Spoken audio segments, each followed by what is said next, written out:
Sitting Bull, Red Cloud, Spotted Tail, Crazy Horse, Sacagawea, Geronimo. Those aren't just names, they're stories. Native American names often describe who someone was, what they did, or what they were known for. This is where native names stop being abstract and start being stories. They aren't labels, they're lived experiences. And honestly, they're just cool. Crazy Horse. He wasn't born Crazy Horse. His name in Oglala meant among the trees. And then when he grew up, and he took the name of his father, I think his grandfather too, Crazy Horse. The name Crazy Horse came from a wild, untamable horse. So wild, so unpredictable that it seemed possessed. The name wasn't about insanity.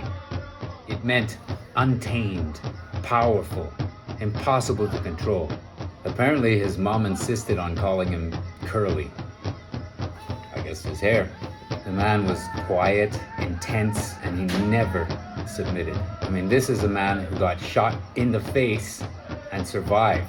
He ran off with a married woman named Black Buffalo Woman. The husband tracked him down and wanted to shoot and kill him. Luckily, his friend knocked the gun up. Instead of shooting him in the chest, he got in his face and went out. And he survived. It hit him in the jaw and it damaged him, but he still lived. That name wasn't poetic. It was literal. The name fit, because like that horse, he would never be broken. At one point in his life, he went on a vision quest. He didn't eat or drink for 4 days, and it said he had a vision that if he lived simply, he'd never be harmed in battle. This made him unafraid when he went into battles, with bullets flying everywhere. And it said that he was never harmed in battle. The battle, of course, he's most famous for is the Battle of the Little Bighorn. The Americans promised them the land, but somebody found gold. They wanted it, and they had made a treaty. But several years later, they broke the treaty, tried to get all of the native people onto reservations, and he refused, and that led to that famous battle. The Battle of the Little Bighorn, of course, is where General Custer came to remove them. They fought. Crazy Horse, according to other warriors, was the bravest man that they had ever seen. He'd ride right in front of them, just bullets flying everywhere, and he never got hit. And of course, we all know the end of that battle. The entire army of General Custer was wiped out, to the last man. After that battle, the Americans took them a lot more seriously. They forced whoever they could onto reservations, and the holdouts, they made their lives impossible by decimating the bison population, which was their main food source and for clothing. They eventually had to go to the reservations. The death of Crazy Horse is also an interesting, sometimes controversial story, different accounts. He was stabbed and killed by an American soldier.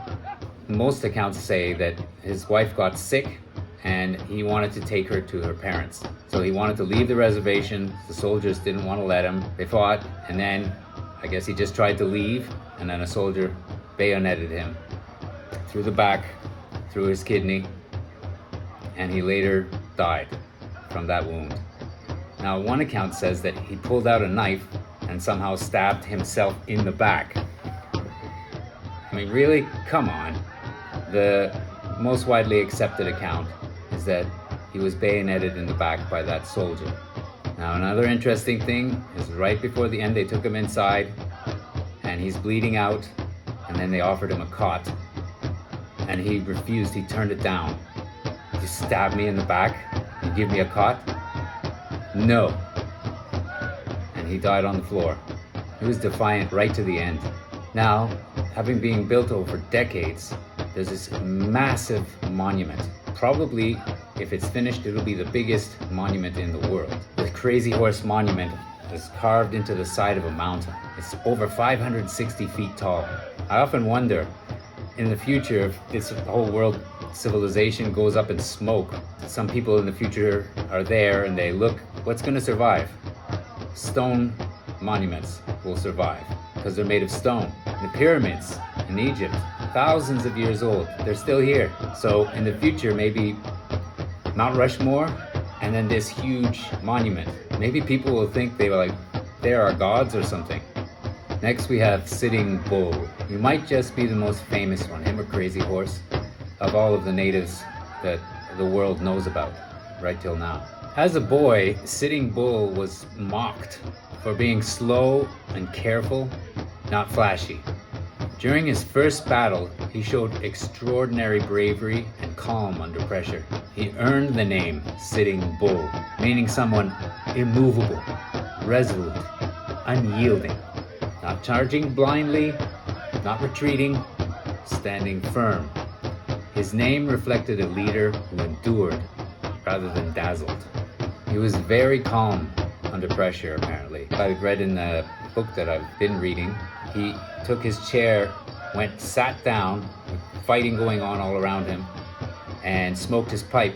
He did this to distract the soldiers so that the women and the children could be taken away to safety. He was a war leader and a spiritual leader, more so a spiritual leader actually. Along with Crazy Horse, they fought against the American army to defend their lands against encroachment from white people. He was also involved in that famous battle, the Little Bighorn battle, and helped to lead them to success. Eventually, for the same reasons I mentioned when talking about Crazy Horse, they starved them out, so he took his band up to Canada and stayed there for a while, and eventually he did surrender to the Americans. Later on, he became famous worldwide by joining Buffalo Bill and his Wild West show. He was known everywhere, became very famous. The typical idea we have of a native chief, wise, calm, a lot of that probably comes from Sitting Bull. Eventually, at the end of his life, there was a movement that was started, the Ghost Dance movement, where the native people tried to restore their control over their own lands. Soldiers were sent to arrest Sitting Bull. In the fight that followed, his men tried to save him, and during that fight he was killed. The next famous Native American name is Sacagawea. Now, depending on which tribe it is, it's pronounced either Sacagawea or Sacagawea. Her birth tribe, the Shoshone, would say Sacagawea, and this means boat launcher. And boat launcher, that almost sounds mundane until you realize how literal it is. She was the one who got people moving across rivers, across territories, across worlds. In 1800, her village was attacked by Hidatsa warriors, and they killed many of the people there, and they took her back home with them. And that's where she lived after that. They're actually the ones who gave her the name Sacagawea, and that means bird woman. A bird isn't about power or dominance. It's about seeing far, navigating, adapting, knowing where to go when others don't. That fits her perfectly. She wasn't commanding armies, she was guiding them through the unknown. Most people know this name because in the Lewis Clark expedition, that's how they referred to her, Sacagawea. Her name came to symbolize strength, resilience, guidance, due to her role in the Lewis and Clark expedition. About a year later, she was forced to marry at the age of 13 a French trader by the name of Toussaint Charbonneau. This was often done to improve trade relations at the time. Now, this guy was 20 years older than her, and from all accounts, he wasn't very nice to her. You can imagine for yourself how she must have felt about it. In 1800, Napoleon secretly acquired the Louisiana Territory from the Spanish. And then he probably saw a war coming with Britain, and in 1803 decided he was going to sell the Louisiana Territory to the United States. They jumped on it right away under Jefferson as president, and in 1803 the Louisiana Territory became part of the United States. It's a huge area. It basically doubled the area that the United States controlled. Napoleon needed that money for his war chest, knowing that he was going to have to go to war with Britain. He probably did this to stick it to the British, hoping the United States would become a powerful rival for the British. He sold it for $15 million at the time, maybe $340, $390 million today. Back then it came out to about 4 cents per acre, probably the best real estate buy in history. The Lewis and Clark expedition was formed to map that new territory. And Lewis and Clark were the ones who brought on Sacagawea. Now, making all of these transactions, the Spanish to the French to the Americans, nobody consulted the native people who actually lived there. Now, Lewis and Clark were co-commanders of this expedition. They were part of a division of the United States Army called the Corps of Discovery. They were to map the territory and report back on the geography and resources of the land. Lewis and Clark needed a guide, a translator, to go through these lands, and Toussaint, Sacagawea's husband, he applied for the job, and Lewis and Clark asked him to bring one of his wives, Sacagawea. That's who he chose. She was pregnant at the time. So Sacagawea and her husband moved into the camp, and after a while, Clark nicknamed her Janie. Apparently that was an army term for woman or girl. A baby boy was born, and then 2 months later, off they went. After a while, Clark nicknamed the baby Little Pomp or Pompey because of his character. Now Sacagawea carried Pompey on her back the whole trip. Now this is rough terrain, and they traveled all the way from St. Louis to the west coast to the Pacific Ocean and then back. 8,000 miles, some even say 10,000 miles.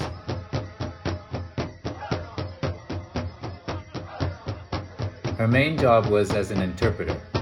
She would translate when they would meet native people as they were on their travels. And she understood some of the native languages, and if she didn't, she could use hand gestures to communicate with them. Her husband knew her language, so she would tell him, he would speak in French, and Clark, I think it's Clark or Lewis, I can't remember which one, understood French. So that's how they would communicate. But that's not all she did. She would forage and sometimes save their lives by being able to find food when they didn't have any left. She helped them acquire horses from the Shoshone tribe, her birth tribe, which they needed for the journey. She also helped around the camp and helped in many, many ways. Without her help, the Corps would have probably starved to death. They almost did starve to death. So her being able to find food where they couldn't probably saved them. Probably just as important, or maybe even more important than her job as a guide and as an interpreter, was just the fact that her presence there with a baby probably put the native people that they encountered much more at ease. It would make it a lot easier for them to believe that this was just a surveying mission and not potentially hostile toward them. Now, if you think about the landscape, it's very harsh, and they have to go through all of this. Bad weather, they cross the mountains, the Rocky Mountains. So it was a very challenging, very difficult, and she went through all of this with a baby. And then apparently she even got pregnant and miscarried in 1805. Most people didn't have much positive to say about Charbonneau, her husband, including Lewis and Clark.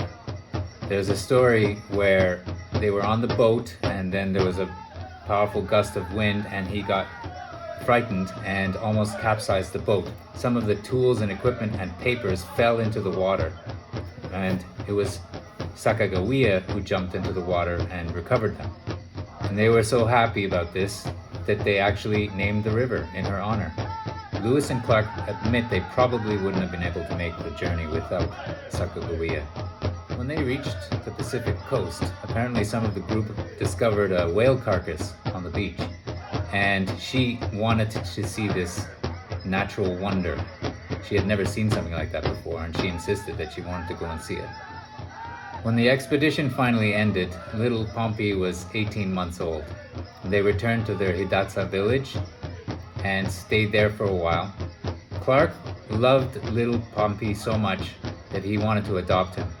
In 1812, she had a baby, and most of the accounts say that she passed away shortly after that in 1813. Clark ended up adopting both her son, little Pompey, and her daughter. There are some indigenous oral traditions that say she actually left her husband in 1812, moved back to her Shoshone village, married, and survived up until 1884. I'm not sure about that, but I just thought I'd share it. Now, Sacagawea is remembered and has so many things named after her. It's pretty incredible. Actually, more statues and busts and other things like that than any other woman in the United States. That's pretty incredible. She has a coin, a stamp, a river is named after her, a lake, a mountain, I think the peak of the mountain, a glacier is named after her. She's portrayed in the movie Night at the Museum and many other movies. She was even given the title of Honorary Sergeant by President Clinton. She's definitely one of the most famous Native Americans, and her name lasts right till the present day. When people hear the name Sacagawea today, they don't think of conquest. They think of guidance, endurance, and trust. Her name doesn't shout, it carries. All right, this video has already gone on longer than I had planned. In doing my research, I just ended up going down the rabbit hole. Oh, that looks interesting. I'm gonna put that in. Oh, that's cool. I'm gonna put that in. But that's okay. These stories deserve time. So instead of rushing, this is where part 1 ends. In the next one, Red Cloud, a leader who forced the United States into a war, and they didn't win. Spotted Tail, a strategist and a skilled diplomat who had an agency named after him. And then there's Geronimo. That's like on another level. There's a reason why his name became so famous, and it's lasted right to the present day. His story, his attitude, his refusal to submit. That's coming in part 2. My original intent was to compare names across cultures. So we're going to compare native names with Western ones, and also Eastern and Middle Eastern. Actually, Middle Eastern names have retained more of their meaning than most Western ones have. But native names, more than any of the others, tell you something real about the person. This is my e-reader, my Kobo. I've been pulling some of the names directly from this. Now, some of them are so interesting. They're either beautiful and poetic, or strong and impressive. And some of them are just plain humorous. I'll try and share a few of them with you in the next video. Now, I'm a nature lover. I love being out in the forest. I need to have trees around where I live. I live as far away from the city as possible while still being able to commute. Here in Taiwan, I live out in the mountains. Back in Canada, I lived next to a national park. Native names are deeply tied to nature. Animals, land, movement, forces. That's one of the reasons why these names resonate so much with me. These names aren't decorative. Oh, that's a nice sounding name. They described how someone moved through the world. They feel alive. If you like this video, or if you like content like this, please hit like, and especially please hit subscribe below. It'll help me so much in growing my channel. Thank you so much. Part 2 is coming.